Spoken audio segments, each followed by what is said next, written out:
Kalau kefahaman satu ilmu sudah kita terima, ada makrifat berikutnya yang harus kita alami juga. Jadi tahapan demi tahapan ini bentuk proses yang harus kita alami. Apa? Setelah kita melalui makrifat ilmu, kita harus masuk pada zona makrifatul amal, makrifat amal, makrifat laku. Lah, makrifat laku ini ada 3 tahap. Tahapan pertama adalah hati ketika saat ditempatkan dimanapun ya, dan dihadapkan Allah dengan hati ini bisa merasakan bahwasanya Allah beserta kita. Makanya di dalam zikir sirul asrar itu di situ perlunya untuk membuka mata hati atas kemakrifatan amal di dalam rasa. Kita ikuti semuanya itu. Dan ini wajib berlaku terhadap siapapun. Maksudnya siapapun adalah mereka man aroda ma'rifatullah, mereka yang menginginkan hatinya sampai kepada Allah. Ini nggak bisa ditawar, harus. Dan ini sesuai dengan perintah Allah di dalam surat Al-Kahfi itu. Falya'mal amalan soleh, lakukanlah perbuatan yang bagus. Jadi perbuatan bagus ini Bapak Ibu, yang dimaksud itu adalah perilaku hati. Perilaku hati. Sing dimaksud perilaku hati ini adalah yakfur bittaghuti wa yu'min billah. Hati berupaya untuk menghindar dan melepaskan diri dari belenggu hawa nafsu, yang hawa nafsu membelenggu kita lewat perkara-perkara yang bersifatkan kesenangan dunia. Satu sisi wa yu'min billah, hati berupaya untuk mendekat, taqarrub dan bertemu Allah. Dan ini harus dilakukan lewat jenengan iki setiap saat dan waktu melakukan zikir sirul asrar. Di tahapan yang pertama, udah kita ikuti semuanya itu. Sebab gini Bapak Ibu, tatkala ma'rifatul ilmu sudah panjenengan terima, ya, terus tidak masuk di dalam makrifat amal, resiko dan bahayanya adalah kita buka di dalam surat At-Taubah, surat yang ke-9 ayat yang 9. Di situ Allah menengarai dan memberikan label bagi orang-orang yang dikatakan menjual ayat Allah dan berbuat buruk terhadap Allah. Ini bahayanya di situ. Tatkala kita tidak mau meneruskan tahapan makrifat amal. Kalau yakin nek jenengan sampun menerima ajaran Allah ini, aku yakin semuanya wong jenengan wong terpilih pasti akan melangsungkan tahapan berikutnya, yaitu ma'rifatul amal. Lah, lebih pantas ayat At-Taubah surat yang ke-9 ayat 9 iki diberikan mereka yang belum masuk di ranah itu, yang dikatakan menjual ayat-ayat Allah dengan harga murah adalah mereka ketika saat memberikan satu dakwahan itu ukurannya adalah ada tendensi. Mohon maaf ya, terlepas tendensi uang. Tendensi isih pengen diwahno wong.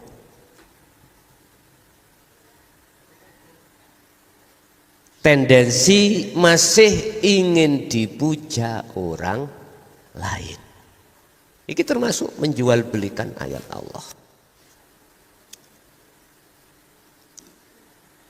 Lah, hal itu terjadi. Kalau pengalaman gak usah ngomong wong liya mawon, ngomong kula dhewe nggih ya. Segala apa yang baik itu tadi berkenaan dengan perintah atau segala apa yang kutinggalkan berkenaan dengan larangan, mesti ada tendensi. Satu, supaya tendensi kula diganjar Allah. Loro, supaya kula ninggalke larangan ben ora mendapatkan satu siksa. Nah, itu tendensi. Apalagi ketika saat status saya sebagai dai misalkan, elek-elek jurkam, bu jurkami partai, bu ya apa, jenenge jurkam. Apalagi tendensi ini ada kaitannya dengan finansial. Nah, inilah Bapak Ibu yang dikatakan sebagai seorang yang menjual belikan ayat Allah. Jadi tidak harus berupa uang, boten menjual belikan itu. Tendensi saya biar masyhur, ngerti masyhur Pak nggih? Terkenal, mlebu YouTube rek terkenal. Biar banyak orang yang memuja saya bahwasanya saya ini adalah tukang ngaji. Kitab pula lemari Pak kurang, tak tambahi orang lemari gas, telung lemari. Dasar-dasar jadi apa bekal-bekal yang kubawa 3 lemari. Nah, ini yang dikatakan menjual belikan ayat. Lah, bahayanya kita yang sudah menerima ajaran Allah ketika di proses ma'rifatul ilmi orang masuk lekas di ma'rifatul amal, bahaya di situ. Walaupun ngaji saya itu bernuansa tauhid, pasti terjadi ana tendensi. Iku gak iso dibujuk, Pak. Ora bisa dibujuk. Ini gak bisa kita tutupi. Keadaan hati yang seperti itu tidak bisa kita tutupi. Lah, terus bagaimana langkah berikutnya ketika saat Allah meletakkan di dalam hati kita bisa menerima ajaran Allah ini? Lakukan ma'rifatul amal. Inilah yang saya tekankan, lakukanlah 4 perkara sesuai dengan apa yang telah direkomendasikan Allah di dalam Al-Quran surat Al-Insan ayat 25-26 yang langsung terhadap Muhammad. Nah, di sini ada tahapan ma'rifatul amal itu. Pertama adalah makrifat di dalam rasa terhadap Allah. Bentuk laku niati bisa merasakan bahwasanya setiap apapun sing panjenengan hadapi, di situ selalu diawasi Allah. Dengan otomatis hati bisa merasakan itu. Kalau hati sudah masuk di ranah situ Bapak Ibu, udah kita ikuti. Kita ikuti alir Allah memperjalankan hal itu. Niki mengke sampean rasakan sendiri. Dan inilah Bapak Ibu bisa dijawab tentang masalah sholat apa yang ada di dalam Al-Quran. Wa qumu lillahi qanitin ay khosyin. Nyun sewu, aturan di dalam syariah, bila mana kau ingin sholat kamu itu sesuai dengan Quran, yaitu khusyuk, kau harus tahu artinya apa yang kau baca. Dan kedua, kau harus dalam hatimu itu mengumandangkan, ada yang mengatakan mengumandangkan zikir sirri, ya, Bapak Ibu, bukannya saya setuju, tidak setuju, enggak. Saya setuju. Saya setuju akan hal ini. Tetapi kau tidak akan menemukan kenikmatan di dalam sholatmu, kekhusyuan itu apabila kau belum masuk di dalam makrifat amal. Mboten saged. Masih tetap, mohon maaf, masih tetap nafsu itu masuk di dalam hati dan ngeridu hati tentang masalah urusan apapun. Dan ini fakta, dan ini tidak bisa dibujuk. Memang keadaan seperti ini. Apapun status kita, pasti seperti itu Bapak Ibu. Tetapi kalau sampean iki sudah masuk ke ranah makrifat amal, di dalam makrifat amal tahapan rasa pertama, Anda pasti akan menemukan satu kenikmatan di situ. Cara wong salat iku ora gupuh mareni, ngoten lho. Biasanya awak dhewe nek salat kan ndang mari ndang marang ngoten Pak nggih. Wis, makane wis dadi karakter kita nek salat tarawih imame iku gak cepet ngalih nggon. Ngoten Bu. Ngalih nggon. Maneh maca surat-surat iku sing dawa-dawa kaya ning Arab niku Pak. Hadis sak juz. Jadi sak trawehan iku sak juz. Dibagi beberapa rakaat nang mriku. Biasane ngoten. Tetapi nek sampean hati iku masuk di dalam rasa Allah yang meliputi panjenengan kali kula lan semua pergerakan dan bacaan apapun lewat gerak-gerik napas, gerak-gerik jantung, gerak-gerik darah dan gerak-gerik ucapan, udah susah cara nafsu bisa masuk dan ngeridu hati sampean kali kula. Ini sebuah contoh mawon. Lah, itu tahapan yang kedua. Berarti makrifat pada Allah di dalam amal itu pertama lewat rasa. Berarti ketika hati bisa merasakan akan adanya hidup itu sejatinya Allah, berarti itu sudah makrifat. Tetapi ki makrifat tasih anu lho nggih. Tasih tahapan-tahapan tuh nggih. Nanti kita tarik, kita diposisikan Allah di mana ini nanti? Diposisikan di mana? Jadi kula gak perlu deteksi sampean gak perlu, jenengan dhewe sing angen-angen bahwasanya saya diletakkan Allah di mana. Makanya pembahasan Su'arul Basyirah itu letaknya di situ. Apapun yang kau hadapi, persoalan dan dimanapun kau ditempatkan Allah, hati terasa sadar dan menyadari bahwasanya semua itu hidup atau Allah yang berperan. Niki koyoke gambarane sampean sebagai penonton, Gusti Allah sebagai pelaku. Iki sik tahapan. Rasa iku apa tuh ya? Rasa itu. Ini bahasa Quran adalah iman. Quran mengatakan bahasa iman. Iman itu apa? Iman itu yakin dalam hati bahwasanya hidup itu hakikatnya wujudnya Allah. Tapi belum bleng, ngoten lho Pak. Percaya kita itu dasarnya dari kefahaman satu ilmu itu tadi. Akhirnya ilmu itu kita buktikan lewat rasa dulu. Kalau hidup itu Allah. Akhirnya ketika mendirikan, merukukkan, mensujudkan, mendudukkan apapun dalam bahasa apapun itu semuanya adalah Allah. Lah dalil endi? Kabeh wong iku mesti takok dalil lah ngoten nggih. Dalil endi dasarnya iku Allah. Ayo. Bukan ning Quran, aku lebih dekat daripada urat leher. Ya hidup itu. Maneh huk ndi kuwi manggon, di situ ada wajahku, yaitu wajah Allah. Yaitu pemahamannya adalah hidup. Jadi tak terbatas dimanapun dan apapun persoalan.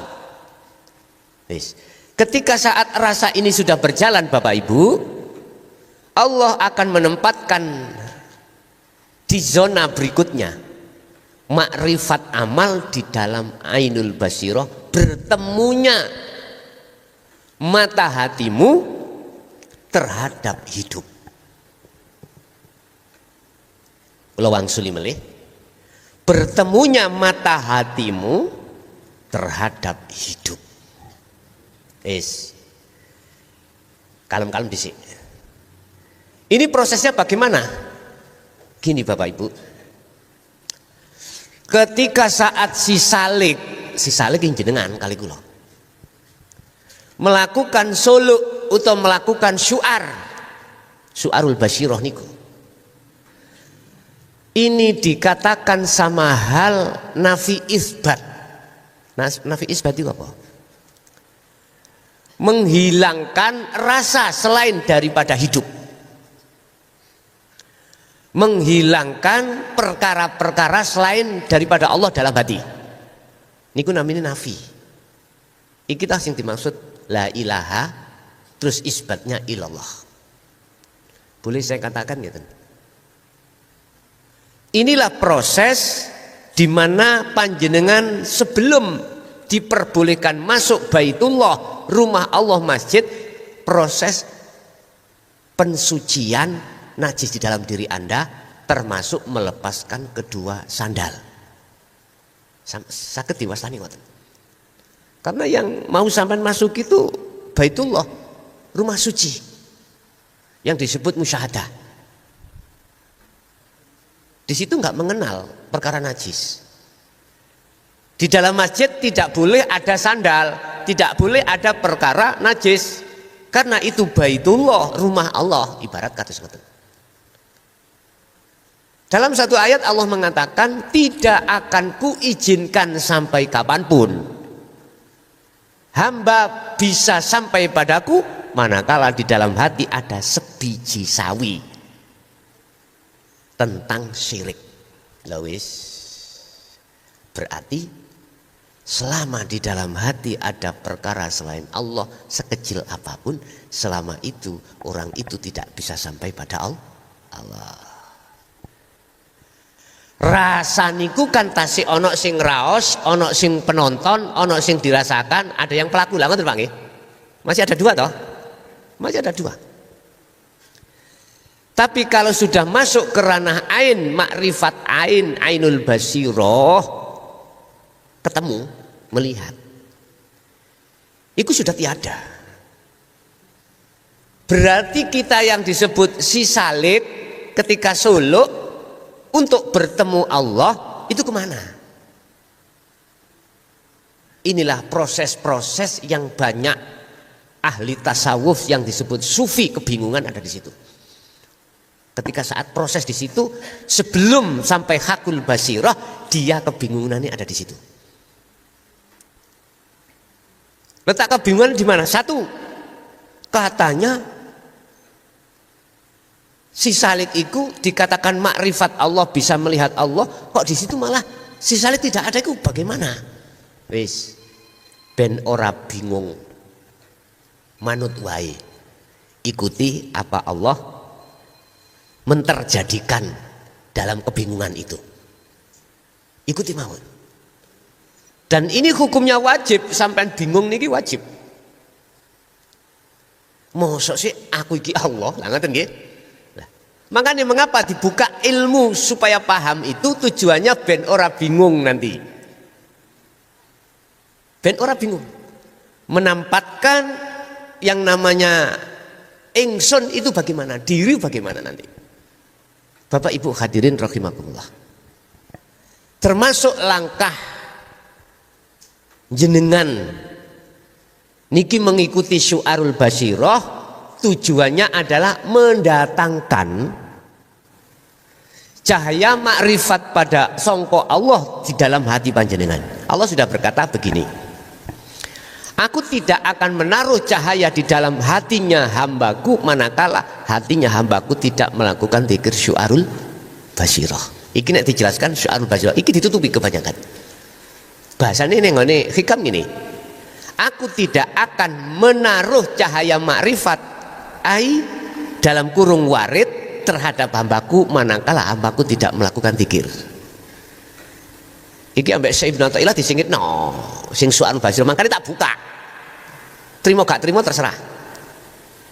Tak buka supaya gamblang. Nek gak percaya ayo dibuktikan. Kalau yang dimaksud zikir iku bil lisan, bil qalbi, dan kedua-duanya itu adalah bil ismin, monggo ayo dibuktikan dengan zikir 1 dan 2 apakah bisa hatimu kedatangan warid atau cahaya marifat Allah? Enggak akan bisa.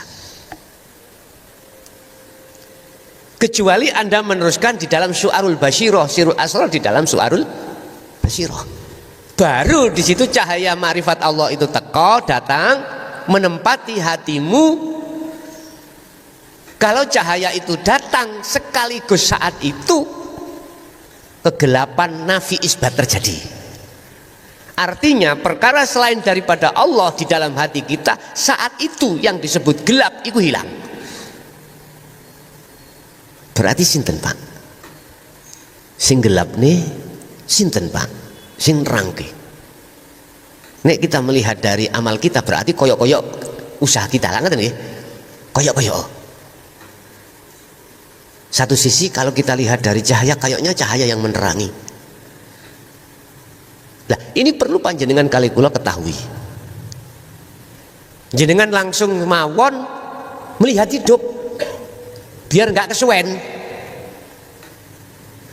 Tak ibaratnya kata ngeten, sering kalau ngomong, nek ruangan iki lampune gak murup, apapun yang terjadi walaupun panjenengan melek, nggak akan kelihatan apa yang di depan kita.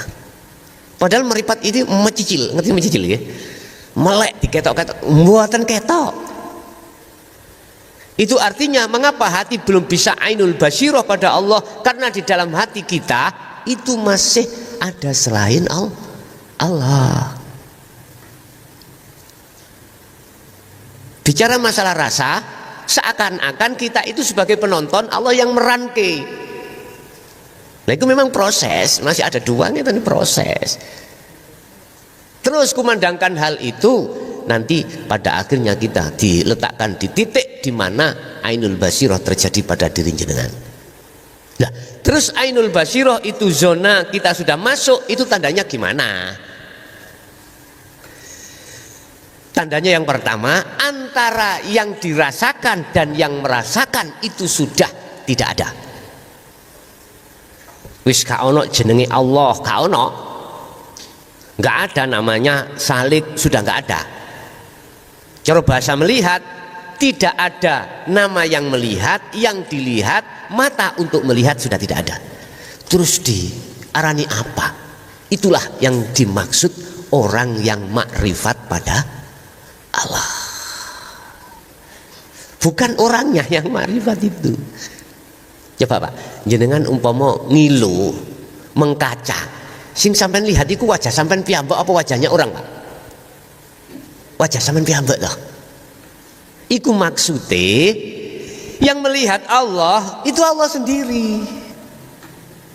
Inilah yang ku maksud ainul basirah, melihatnya mata hati terhadap hidup. Bukan Su'arul Basirah lagi, sudah kita tinggal itu, sudah kita tinggal. Yang kedua tandanya di dalam hati panjenengan selalu muncul aku urip.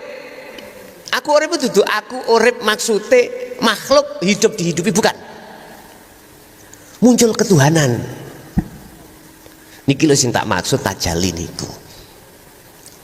Wis nek kaya ngeten makanya akhirnya ditutup ambek Gusti Allah kemakrifatan itu di dalam hakul basirah. Hakul basirah itu piye? Sudah tidak ragu. Kalau hidup iku umpama ditarik ke belakang lagi. Hati sampean wis ora ragu yen urip itu sejatine wujude Allah. Allah iku sebuah nama yang memiliki wujud nama Allah adalah hidup. Yang hidup itu laisa kamislihi sayun. Niki tahapan tingkatan makrifat pada si salik kados mekaten. Padha karo ngene, Pak. Engko nek wis lampune iki dipetek jret, saknalika seketika namanya kegelapan itu hilang, akhirnya nyotolah apa yang ada di depan jenengan. Kados kacamata ngeten. Mesti sampai niki gak iso atine iku diridu oleh nafsu mengatakan iku duduk kacamata. Iku lupis. Gak iso Pak Ati mengatakan lupis. Satu titik yang kulihat ini kacamata. Iki gambaran lho Pak, gambaran. Artinya kalau jenengan sudah didudukno Allah ning ainul basyira pasti ngomong hidup itu. Yo aku iki Allah. Terus ditarik ke belakang. Sampean gak iso mengatakan bahwasanya kucing urip sebab diuripi Allah, gak iso. Bahasa kucing itu wis ilang. Hidup yang ada di seluruh jagat termasuk jagat awake dhewe, jagat luar dirinya sendiri, tetap sampai mengatakan semuanya Allah. Paham maksud kula Pak nggih?